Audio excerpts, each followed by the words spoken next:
Turun dikit, ya Allah plastiknya soek. Ini jeruk gua ngelinding ke kali, risol pada jatuh. Gua kagak pungut, bini gua nanyain. Gua pungut pada kena pasir. Ya Allah, sedih amat jadi Ustadz. Makanya maaf Ustadz, jangan pakai ranking dah, ribet.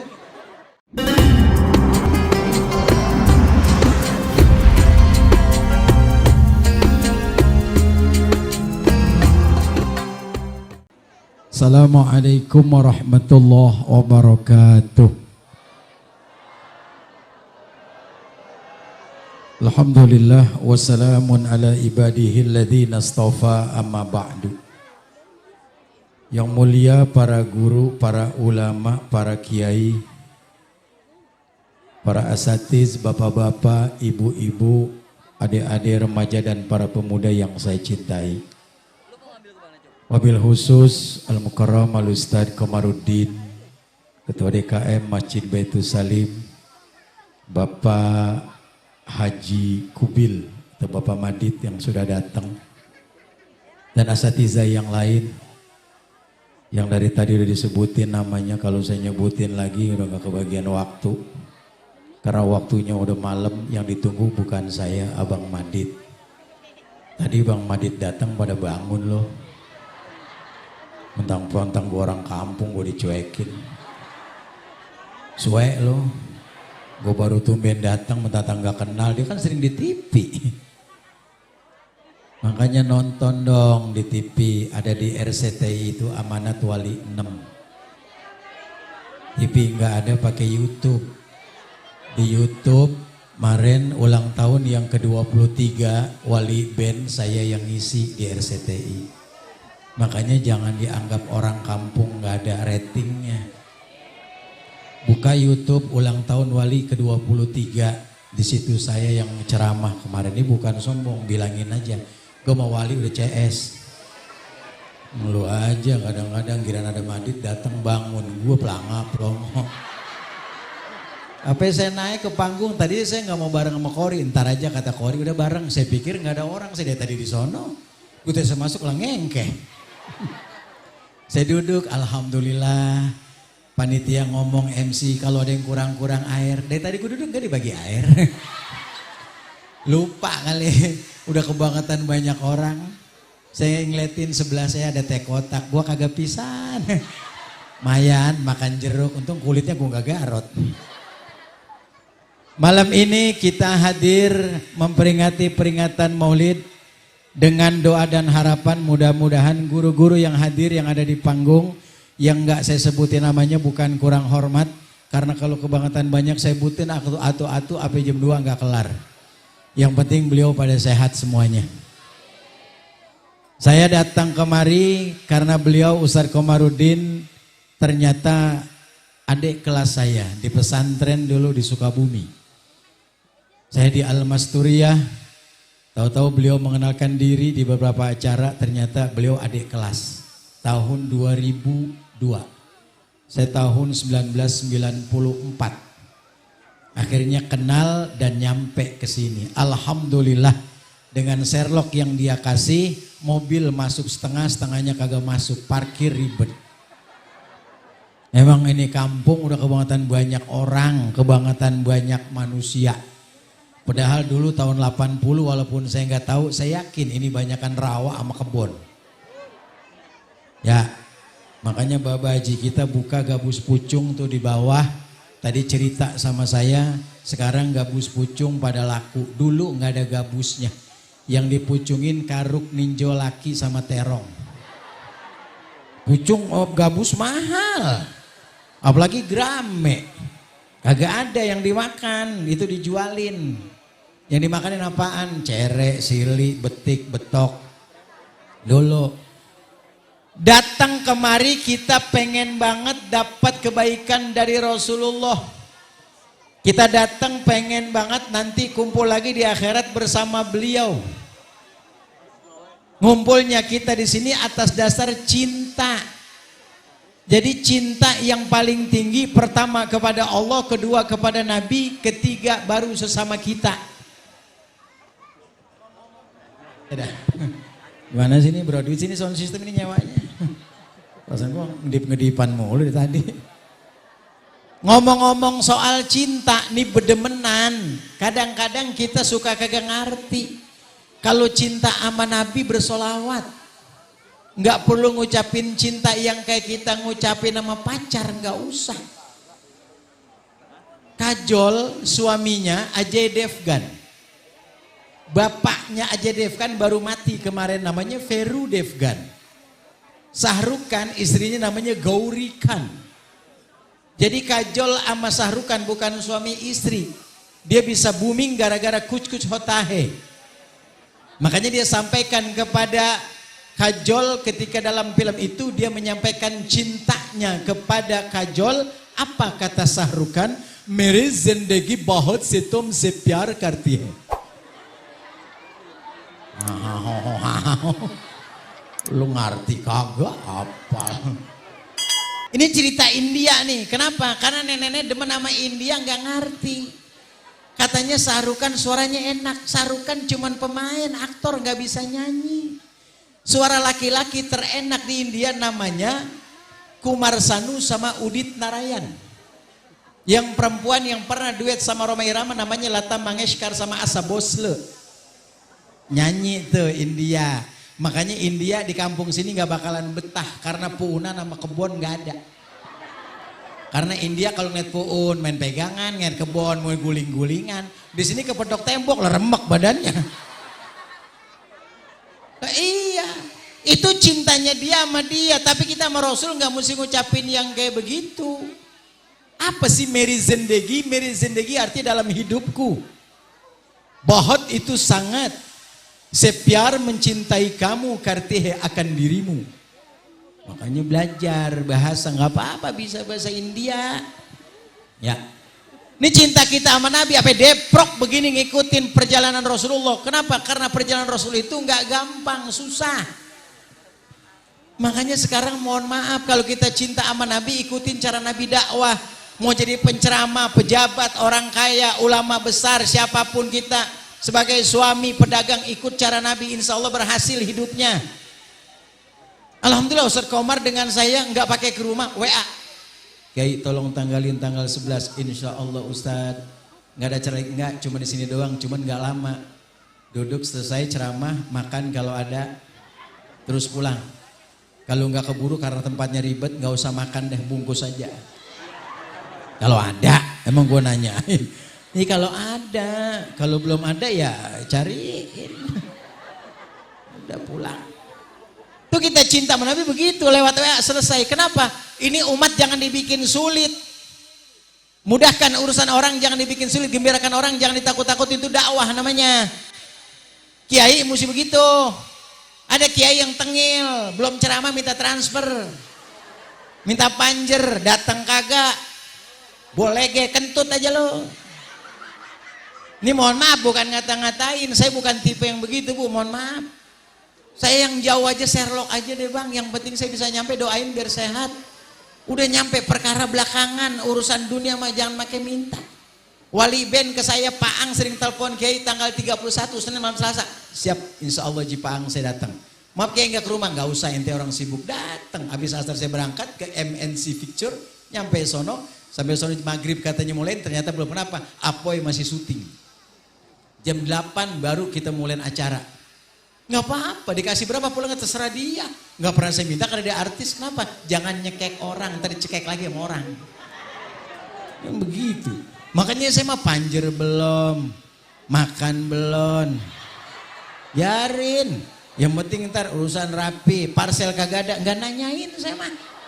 Enggak, saya mah misal Ustadz maaf saking banyak orang nggak bikin parcel, udah gampang, mentahnya aja tambahin, kan enak. Ini kodong-kodong pada susah-susahin orang.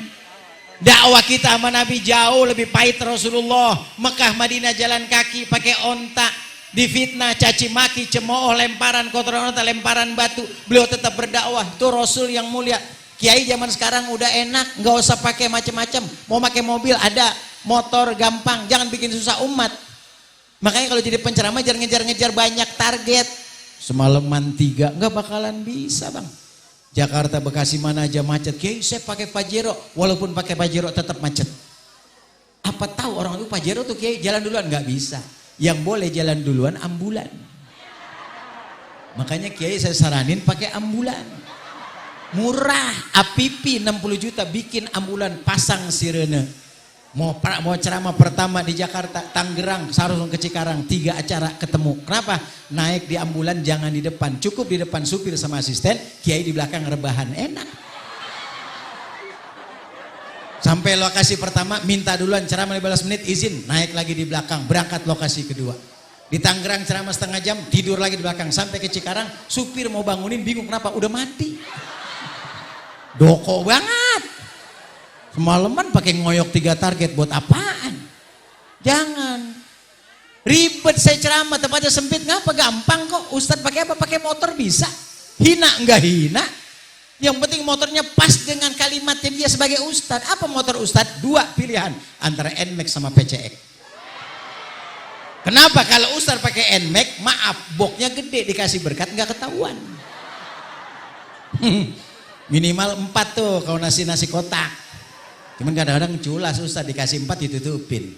Panitia yang satu nanya, Pak Kiai udah tahu, pura-pura.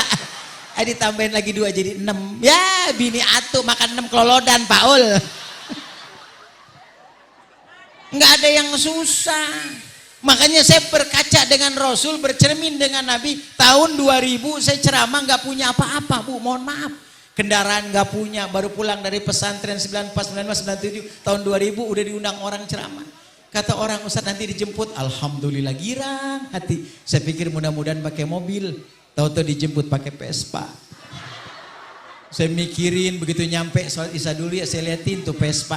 Ini Vespa saya pikirin nih, ini Vespa dia di depan, gue di belakang. Kalau kaki gue ke depan ada kaki dia. Dia nginjek rem, kaki gue keinjek. Mana kelingking gue cantengan. Saya taruh ke belakang mesin. Naik ke atas ngembak, itu mesin bunyi. Waduh, begitu turun habis bulu kaki pada angus. Ini kan perjuangan. Saya rasain pri-pri dikit, biarin namanya dakwah. Masih mending pakai motor Vespa. Kenapa? Nabi ya Allah capek dakwahnya. Makanya ngukur ke diri Rasulullah.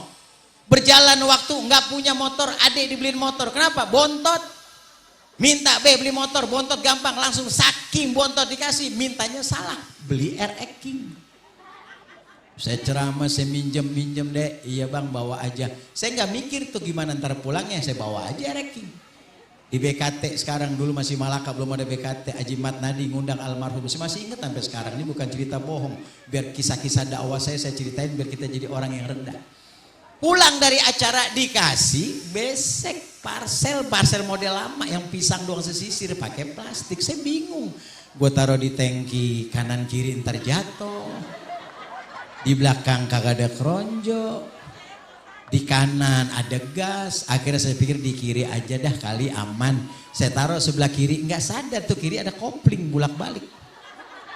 Dulu Pondok Lapa kampung saya Kalimalang banyak jerojogan, sekarang udah kagak ada turunan. Ini cerita asli bukan bohong, Allah jadi saksi. Begitu turunan udah panjang jauh jalan, begitu terakhir begitu saya mau turun dikit, ya Allah plastiknya soek. Ini jeruk gua ngelinding ke kali, risol pada jatuh. Gua kagak pungut, bini gua nanyain. Gua pungut pada kena pasir. Ya Allah, sedih amat jadi Ustadz. Makanya maaf Ustadz, jangan pakai racking dah, ribet. Motor batangan susah, jangan dipakai. Udah NMAX aja dah. Saya punya NMAX di rumah. Alhamdulillah berkat 4-5 masuk. Cuman jangan taruh jaket sama helm, jadi ribet, nggak muat. Dakwah tuh berjalan terus. Kenapa? Makanya jangan sampai kita mengeluh di hadapan Allah Subhanahu wa taala. Sekarang bulan Maulid udah berakhir, bulan Rabiul Awal, sekarang udah Rabiul Tsani, tetap peringatan Maulid ada. Makanya kalau ngeluh salah. Dari tanggal 8 Oktober sampai sekarang, alhamdulillah dengan izin Allah, bukan sombong, tahadus bin nikmah, orang undang sono kemari, ya Allah, saya nggak mau ngeluh. Kenapa? Capek, emang capek harus dirasain. Kenapa? Kalau kita ngeluh apa nggak sadar tahun 2020 kemarin Ustadz pada sengklek. Gara-gara corona Ustadz kagak ada acara. Jangankan Maulid dan Isra Mi'raj, tahlil aja kagak boleh. Bagaimana kagak mau apes 2020? Sembayangin orang mati kagak boleh, yang bayangin astronot. Bayangin di kuburan, bocah tolol, pakai ruku kan goblok. Bayangin orang mati pakai ruku. Gue demen lagi ruku kesumpet di kuburan, mati kalian tuh bocah. Nah ini makanya jangan ngeluh, sekarang lagi dikasih dakwah, terusin perjalanan dakwah. Buat apa? Jangan jadi orang yang sombong. Nabi pangkatnya lebih tinggi dari 313 Rasul, lebih mulia dari 124.000 Nabi, Imamil Anbiya wal Mursalin, pemimpin para Nabi dan Rasul, gak pernah sombong.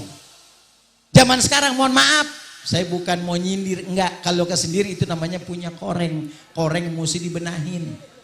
Kalau merasa kesindir besok rubah. Ustadz banyak yang sombong, imam di masjid banyak yang sombong. Padahal Nabi udah ngajarin, idza amahadukumun nasu falyukhaffif, kalau kau jadi imam di masjid persingkat bacaan yang kamu baca. Kenapa? Fa inna fihimus shaghir, di belakang ada makmum anak kecil suka berisik, jangan lama-lama. Wal kabir, ada orang tua yang kalau dari kelamaan kakinya otek geged. Jadi imam lama banget tentang sore enak kayak kori, nggak boleh. Ada waktunya. Jadi imam singkat bacaannya. Apa surat yang dibaca? Selesai nih, sholat maghrib Fatihah kelar. Surat pertama yang dibaca Al-Kafirun atau Kuliah. Rakaat kedua Al-Ikhlas atau Kulhu. Selesai. Selesai sholat ke depan masjid Jonjon ngerokok 2 batang sokam. Anteng.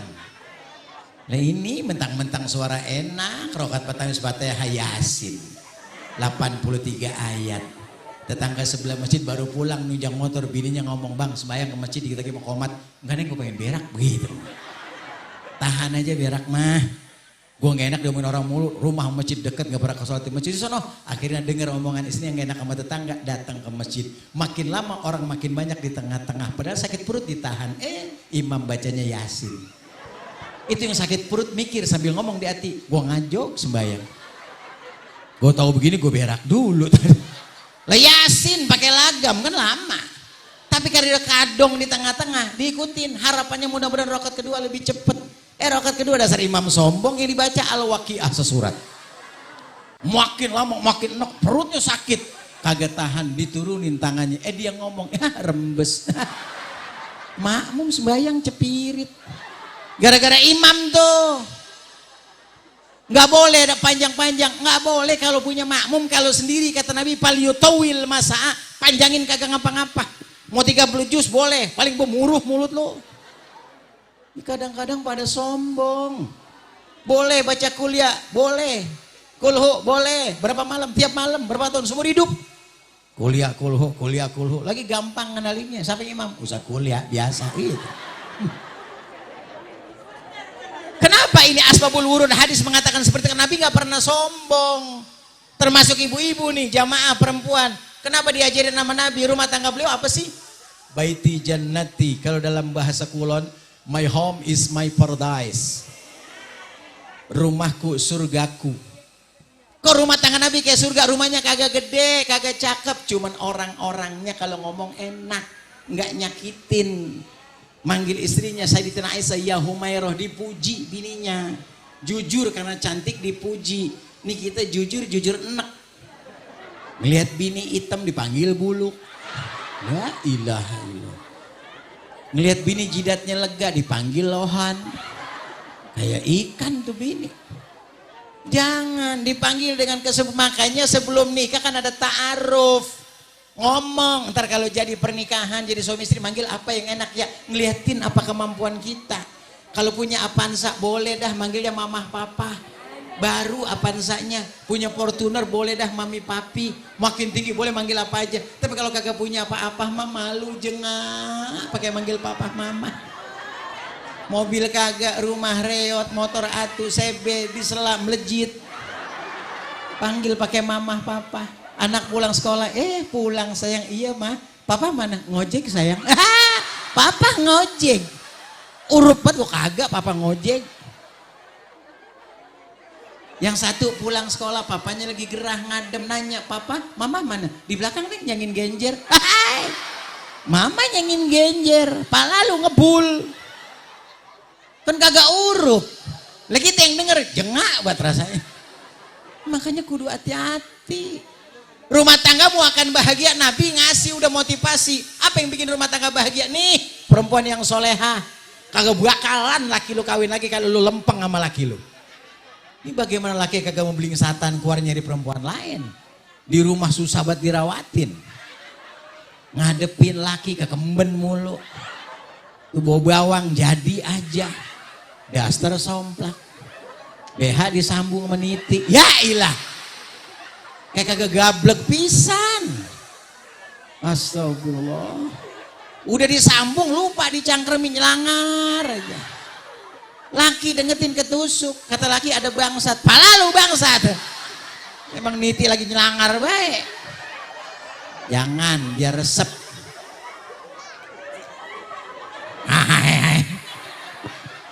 Yang tawanya kenceng berasa pernah ini. Dalam hati emang gua pisan. Buset. Aduh. Udah ya. Udah, ada Bang Madit, nggak enak lamaan. Dia lagi ngasoh. Ya udah, saya paling 5 menit lagi kelar dah. Saya mau cuma ngebanyol doang. Ntar dia lebih parah udah. Ya, pokoknya dia mah kalau udah ngomong PA dengerin aja udah. 1, pengen rumah tangga bahagia, istri yang solehah, ciptain. Yang kedua, auladuhu abroroh, anak yang taat patuh sama orang tua. Itu tadi kata bin Maspol suruh pada ngaji. An in un ban bin bun tan tintun udah nggak ada. Dulu ngeja alif fathah nun fathah kaf mim sukun makum anakum nggak ada. Ngeja udah nggak ada. Saya ngeja masih kecil dimarahin guru. Ngeja, yang bener dipelototin. Liatin mata gua, begitu. Diliatin mata dia, saya ngeja mim fathah mata fathah lam do malu mata lu lah. Itu guru plat. Lo tadi liatin mata. Makanya ngaji. Bapak haba lam do malu bapak lu bapak haba bakas robi babi bapak lu babi. Ngeja. Udah ngeja pinter baca Quran. Udah pinter baca Quran jadi aset dan omset, bapaknya mati doain tuh anak yang soleh. Makanya ngaji kagak pada mau nyalain orang mulu. Maulid bid'ah, tahlil bid'ah, muka lu bid'ah. Di zaman Nabi kagak ada muka kayak kita. Ya makanya jangan usah nyala orang. Speaker dibilang bid'ah. Di zaman Nabi nggak ada, nggak boleh pakai speaker. Maulid nggak pakai speaker, orang banyak begini lah ampeg gua. Urat pada melintir, leher pada kenceng. Pulang dikasih kagak seberapa, berobat kelewat lah tekor. Makanya bocah suruh pada ngaji. Tuh jangan pada tawuran buat apaan tawuran? Mak lo tuh kesian, lu beranak ribet, bunting capek, ngidam aja gedeg. Tukang bakso bau gedeg. Lihat orang botak pengen pocel aja gedeg. Gira nama duit kagak gedeg. PA lo. Capek mak kita, makanya bocah pada ngaji ya, pada ngaji biar pada pinter. Ntar udah gedenya jadi orang bener. 2. Yang ketiga kata Nabi wa kalau tahu solihin, nyampur sama orang-orang soleh kalau pengen rumah tangga bahagia nih kayak begini ngumpul nih. Dari mana kita datang Allah nggak pikirin. Mau Jawa, Sunda, Batak, Medan, Betawi ngumpul, yang penting Islam. Ya Jawa kagak apa nyampur, yang penting bener. Dari kampung kemarin beli tanah orang sini nyampur. Yang datang kemari pelagag, plegeg. Sembayang kagak, ngaji kagak. Begitu mati minta sembayangin, buang aja ke kali. Nyusahin aja Jawa begitu. Kalau Jawa rapi, ayo ikutin. Dia mau bantu, ayo terusin. Kenapa? Allah nggak pandang sukunya, dipandang takwanya kepada Allah. Walaupun orang Jawa memang yang namanya niaga paling hebat. Dia dagang apa aja rapi. Nggak percaya. Pagi subuh habis ratib kita keluar rumah ngulet bebari begini. Udah lewat pagi-pagi. Ibu-ibu lewat orang Jawa Parubaya. Keliling bawa peda teriak. Ayam. Lah masih pagi jam 6 udah dagang ayam Jawa lagunya. Ntar jam 7 pade bude jamu. Jawa lagi. Jam 8 pade bude bubur sumsum botok tiwul Jawa lagi. Jawa tuh. Ntar jam 10 bakso ketoprak somai dia mulu. Betawi godek buset abis dia juga Jawa. Jawa lagunya tuh. Rajin dia mah. Makanya kayaknya gampang. Orang Betawi ya urat kayu asem. Magel. Kenapa? Sejarah udah membuktiin orang Betawi kalau beranak begitu lahir ari-ari taruh di mana? Di samping rumah dipendem. Dikasih pelita lampu 40 hari. Deket nempel, makanya lu bertindak 2 langkah ingat temannya pulang lagi. Ogah banget tau begawe. Tapi Jawa riwayatnya hari-hari dibuang ke kali, makanya ngayap kemana aja betah. Tuh Jawa lagunya. Jalan tol siapa yang bikin? Jawa. Betawi ada yang kerja ada, 3 hari masuk, mahari pre. pegel uratnya udah. Wah beres orang Jawa mah udah. Dikasih usaha 50 juta Betawi kelontong tuh dagangan Jawa 50 juta. Ini bukan ngomong bohong, iris kuping saya kalau nggak percaya, yang bangkrut duluan Betawi. Ngapa emang? Lah Jawa mah begitu dikasih modal 50 juta, anaknya 3 dikirim sama uangnya di kampung, dia anteng. Bini jagain warung, dia ngojek, lah beres. Betawi anak 7 ngumpul semua. Baru buka naik rolling, anak kan kucak mata, mak ciki hilang komo atuh udah. Baru jam 7. Ntar jam 9 yang tuan dikit ngambil sabun, mainnya odol, bapaknya Samsu. Ya 2 bulan kelar. Indomie tinggal 5, odol tinggal 1. Kagak gembel Betawi mah. Makanya jangan dagang dulu dah kalau belum punya modal, kontrakan aja yang banyak. Bikin 10 pintu doa Allahumma ya Allah, datengin Jawir kemari, dia datang Jawir pada ngontrak, anteng udah. Makanya Jawa jangan diusir, Jawa pulang kampung, kontrakan lo kosong, bingung. Udah rapin aja hidup, gak usah ngelihat suku dah. Tapi walaupun begitu Betawi, supaya sebagai orang Betawi saya bukan menghina tadi, cuman ngingetin doang. Saya jauh lebih bangga dengan orang Betawi. Kenapa? Bikin kangen. Kangennya di mana? Orang Betawi itu nggak ada yang nganggur Bu, mohon maaf, nggak ada yang nganggur, kerja semua. Lihat emaknya kalau ngomel, mulut mungkin ngomel tapi hatinya doa. Apa kata emaknya? Dengerin kalimatnya. Emang dasar orang Betawi lu, kerjaan lu makan, lu kerjanya makan. Ntar yang satu ngomong, Betawi lu kerjaan lu tidur mulu, kerjanya tidur. Makanya Betawi mah tidur kerja, makan kerja. Warawiri no Betawi, warawiri kerjaan warawiri kerja. Nggak ada yang nganggur dia mah. Betawi lagi melongo aja kerjanya melongo. Di situ kehebatannya Betawi, pun salah melongo. Melongonya di atas balai di bawah punangka. Duit kagak kontrakan boros, bahayal doang. Ntar kalau gue punya duit sambil ngitung bintang ngomong jikalau ada kata meskipun demikian ya kelamaan melongo ketiban nangka mati. Ya udah nyampur sama orang soleh, insya Allah jadi orang yang bahagia. Kenapa kita kumpul di dunia, nanti dikumpul lagi dan akhirat bagaimana kita kumpul di dunia. Kalau ngumpul dengan kiai para guru-guru insya Allah di akhirat kumpul bersama Rasulullah. Yang terakhir, yang keempat, wa yakuna rizquhu fi baladi. Dari mana hadis ini saya dapatkan? Dari kitab Mukhtarul Hadis An-Nabawiyah yang dikarang oleh Said Ahmad Al-Hashimi di bab-bab yang pertama. Ya. Yang terakhir, rezeki udah diatur oleh Allah di negara kita, jangan kemana-mana. Wa ma min dabbatin fil ardi illallah rizquha. Yang melata udah dikasih rezekinya udah beres. Yang belum ada jaminan akhirat. Sorga belum tentu, dosa masih banyak, perjalanan masih sulit. Makanya jangan ngomong sembarangan. Sorga yang punya Allah, kuncinya sama Nabi Muhammad. Nabi yang megang kunci surga. Dalam kitab yang sama dikatakan ati babal jannah yaumal qiyamah fa astaftihu. Nanti aku datang di hari kiamat kita terjadi, datang ke pintu surga, minta bukain pintu surga. Fayaqulu khazin, berkata malaikat, man anta, siapa engkau? Kata malaikat. Nabi menjawab, faqulu ana Muhammadun. Aku Muhammad, kata Rasulullah.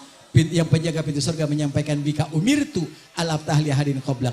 Pintu surga wahai Muhammad enggak pernah dibuka kecuali engkau yang pertama masuk pintu surga. Tuh. Nabi masuk, ngajak sahabat, ngajak keluarga, tabiin, ulama-ulama soleh, ulama ngajak muridnya yang pada senang cinta sama Nabi diajak ke surga. Jadi jangan ngomong sembarangan. Jangan ngomong begini, gue mau udah sembahyang, udah ngaji, udah haji, udah umur, ntar kalau mati pintu surga mana gue masuk? Emang surga punya babalu. Barangan aja kalau ngomong. Jadi jangan sampai kita salah jalan, ibadah kita rapihin, hati biar bersih, bersihkan hati, sucikan jiwa. Jangan ada dusta di antara kita.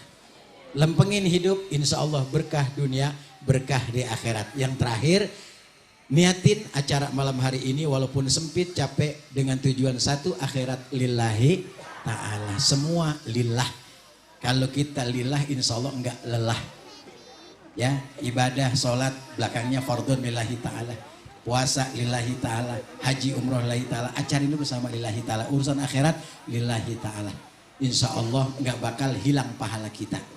Ya, tapi kalau untuk urusan dunia belum bisa, silahkan masing-masing. Saya juga belum bisa. Kalau ntar Ustadz Komar ngasih amplop, saya nggak bisa bilang lillahi ta'ala. Karena mobil saya di pom bensin, begitu ditanya, berapa Pak lillahi ta'ala? Nggak diisiin. Harus pakai gituan. Ini mah bukannya minta, ngingetin. Ya, nanti satu saat bisa dikasih amplop di jamaah, jangan, udah lillahi ta'ala. Insya Allah saya bisa kapan-kapan. Mudah-mudahan saya bisa. Tapi ntar kalau pulang kan bini gue nanyain. Mana amplopnya? Katanya maulid lillahi ta'ala. Udah, saya kagak ngomong, dia kagak ngomong. Begitu tidur bangun pagi saya ngomong, bini Neng makan, nyaut bini makan lillahi ta'ala. Nah, makanya serba bingung kalau dunia mah. Selagi masih ada butuh, udah nggak apa-apa urusan panitia. Ya, yang penting saya datang kemari silaturahim. Kalau ketemu saya sering ke daerah kampung sini Legok. Tahu ada Legok kan ada angkringan tuh yang kemarin kata ada kasus dikit. Ada yang serem-serem. Ya ini mah jalanan saya. Kalau saya pergi ke anak saya ada badut di situ kan. Kolam renang lurus lagi. Ada Pila Nusa lurus lagi. Anak saya pesantren di situ di tempat Habib Abdullah bin Ali bin Saleh bin Abdullah Al-Attas namanya Ar-Ridwan II. Itu pondok pesantren guru kita Habib Ali bin Saleh di Pedurenan, Bantar Gebang. Anak saya masih di situ, makanya kalau nengokin bawa motor sering lewat sini. Cuman mau mampir gabus pucung, kemarin belum kenal. Tadi Bapak Haji ngomong, itu warung saya Kiai. Alhamdulillah Bang Haji kenalin muka saya. Besok saya kalau saya lewat saya mampir. Jangan dikata apa-apa, makan selesai jangan dikasih bayar. Kan udah kenal, kemarin kan belum. Iya, karena saya kan udah kenal begitu, kadang-kadang udah kenal akrab, begitu makan udah kagak dikasih bayar malah dikasih duit, biasanya begitu. Di depan Taman Mini Indonesia Indah ada rumah makan Betawi punya empoknya Haji Tonah yang main sekarang di Amanat Wali 6. Saya haul berulang kali di situ, setiap saya mampir main alhamdulillah makan kenyang, rokok dikasih, pulang dikasih amplop 1 juta. Kan enak. Ini mau gambaran kecil, kalau Bang Haji nggak ngasih mah nggak apa-apa. Saya mah kagak minta kan, cuman dikasih makan gue udah untung, masih aja mau nyari untung kedua. Ya, yang penting pada sehat walafiat. Maafin saya sampai di sini aja, nanti Bang Madit terusin. Saya mohon izin kepada Kiai para ulama, bukan saya nggak hormat langsung mau pulang, karena emang acara udah terlalu banyak, capek dari kemarin. Bahkan besok ada lagi, saya minta doa aja, minta doain biar sehat walafiat. Gak banyak yang saya minta segala macam sama Allah, hanya sehat. Kalau sehat bisa ketemu, tazidun fil umur wa barakatun fi rizki. Kalau kita silaturahmi, panjang umur rezekinya juga gampang.